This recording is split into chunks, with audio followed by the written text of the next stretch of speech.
Jailer మూవీతో epic రికార్డులను సృష్టించిన కోలీవుడ్ సూపర్ స్టార్ రజనీకాంత్ తర్వాత చేసిన వేటయంతో అంచనాలను అందుకోలేకపోయాడు. అయినా కూడా ఇప్పుడు లోకేష్ కనకరాజ్ డైరెక్షన్ లో కింగ్ నాగార్జున స్పెషల్ రోల్ లో నటిస్తున్న లేటెస్ట్ మూవీ కూలీ మంచి అంచనాల నడుమ రూపొందుతూ ఉండగా ఆగస్టులో ఆడియన్స్ ముందుకు రాబోతున్న ఈ సినిమా కోలీవుడ్ ఇండస్ట్రీ రికార్డుల బెండు తీస్తుందని అందరూ నమ్ముతూ ఉన్నారు. సినిమా క్రేజ్ ఓ లెవెల్లో ఉందనే చెప్పాలి. బిజినెస్ ఆఫర్స్ చూస్తూ ఉంటే ఓవర్సీస్ లో రజనీకాంత్ కి ఎప్పటి నుండో సాలిడ్ ప్లస్ పాయింట్ అయిన మార్కెట్ ఉండగా ఈ క్రేజీ కాంబినేషన్ లో రూపొందుతున్న కూలీ సినిమాకు ఓవర్సీస్ లో business offers all time record లెవెల్లో సొంతమవుతూ ఉన్నాయని సమాచారం.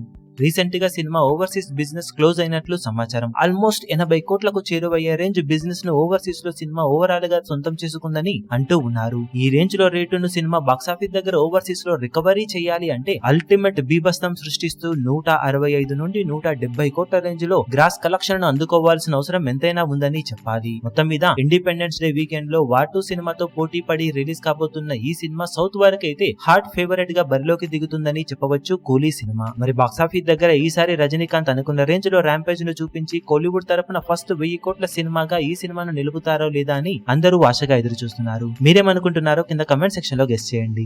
ఈ వీడియో మీకు నచ్చినట్లయితే లైక్ చేయండి, షేర్ చేయండి, ఛానల్ ను సబ్స్క్రైబ్ చేయడం మాత్రం మరవకండి. ఏ చిన్న అప్డేట్ ను మిస్ అవ్వకూడదు అనుకుంటే బెల్ ఐకాన్ ను ప్రెస్ చేయండి.